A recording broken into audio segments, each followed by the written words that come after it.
लंबी चौड़ी बहू। ये प्रेम कहानी शुरू होती है दिल्ली से नोएडा जाने वाली बस में। जिस बस में सवारी कर रहा होता है पराग और उस बस की कंडक्टर होती है अनुराधा। ओके, टिकट दिखाओ, टिकट टिकट। चाचा का प्लेन नहीं चल रहा है यहाँ तेरा, जिसमें फ्री में सवारी कर रहा है। हिसाब देना होता है हम लोगों को सरकार को। निकाल पैसे, चल। पराग दूर से अनुराधा को देखता है। अरे यार, कितनी धाकड़ लड़की है। मजाल है कोई कुछ बोल दे। कितनी समझदार और कितनी कॉन्फिडेंट। आज से मैं तो इसी बस में घर जाया करूंगा। अब क्या था, भले पराग को घर जाने के लिए 10 बस छोड़नी पड़े, भले 20 किलोमीटर की यात्रा खड़े होकर पूरी करनी पड़े, लेकिन आने जाने का सिलसिला वो अनु की बस पर ही करता। एक दिन, ओह क्या करता है तू? हाँ, मैं नोटिस करती हूँ, देखता रहता है मुझे जब देखो तब। हाँ, वो मैं तुम्हें पसंद करता हूँ और शादी भी तुम्ही से करूंगा। वाह जी वाह, तू ना कोई प्रधानमंत्री हो गया कि आज से 500 की नोट बंद और नोट बंद। नाजीना, इतनी तो नहीं चलती, लेकिन हाँ, तुम्हें प्यार करता हूँ। तुम्हें कोई प्रॉब्लम नहीं होने दूंगा, ये वादा करता हूँ। हाइट देखिए अपनी।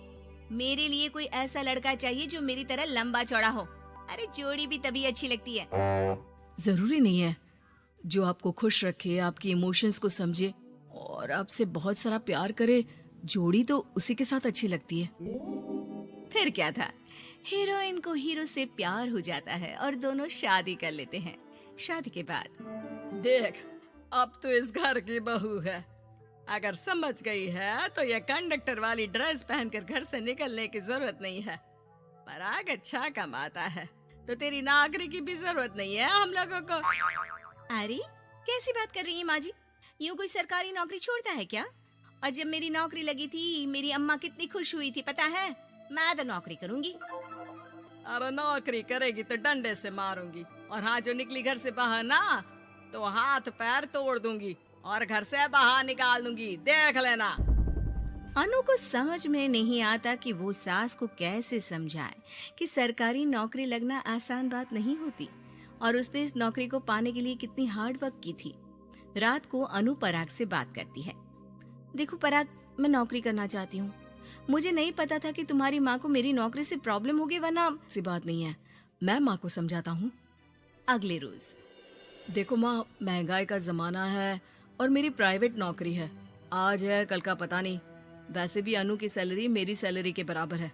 अगर ये भी नौकरी करेगी तो हम लोगों को जिंदगी जीने में आसान हो जाएगी ना। सास को बेटे की बात समझ में आती है और वो अनु की नौकरी के लिए मान जाती है।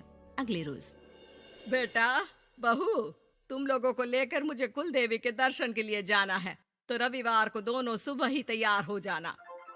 अगले रोज दोनों तैयार हो जाते हैं और कुल देवी के मंदिर पहुंच जाते हैं। क्या संतोषी बहन, ये कैसी बहू ले आई हो? बहू बेटा लग रही है और बेटा बहू। अरे कोई पहलवानी लड़ानी थी क्या जो इतनी लंबी चौड़ी बहू ले आई?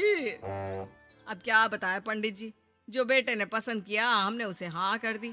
अब बेटा जाने और उसका परिवार, और ये तो बस कंडक्टर की नौकरी करती है इंटरस्टेट। और सच्ची, वाह वाह वाह, यह तो बड़ी बात है संतोषी। तुम तो किस्मत वाली निकली जो सरकारी नौकरी की बहू ले आई। यह तो वही बात हो गई कि घी के लड्डू का कोई शेप थोड़ी ना देखता है तो घी का लड्डू ही। सास को बहू की तारीफ सुनकर बिल्कुल अच्छा नहीं लगता। वो जल्दी से पूजा पाठ करवा कर उन लोगों को घर ले आती है। एक रोज, संतोषी बहन, तुम लोगों का घर बड़ा अजीब सा लगता है। भाई साहब बहन जी और बहन जी भाई साहब जैसी।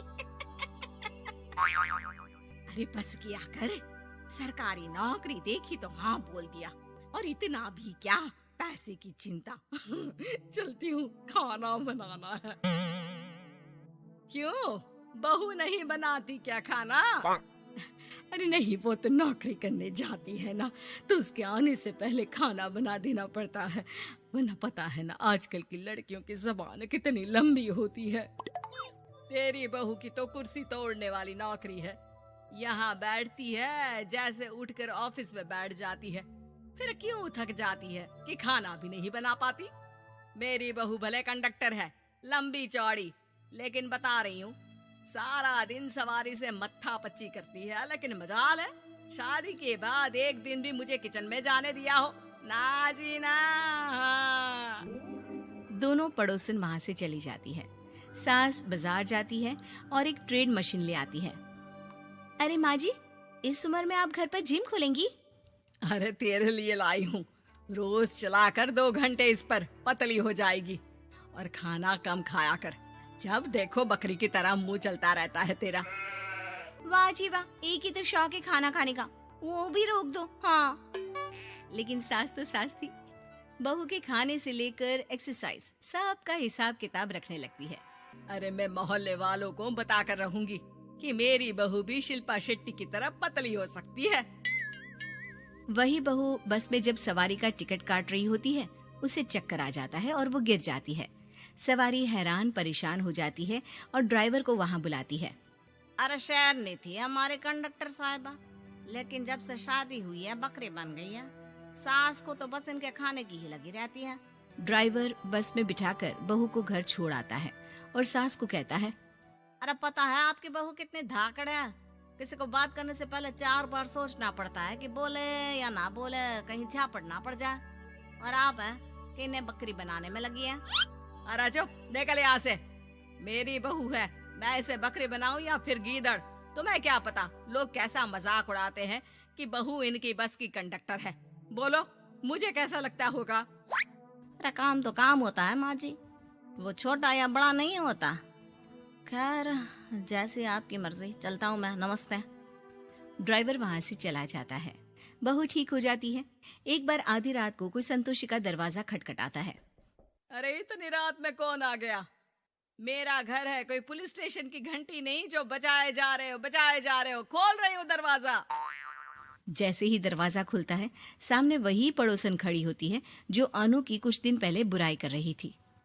मेरी बहू के पेट में दर्द हो रहा है, उसे जल्दी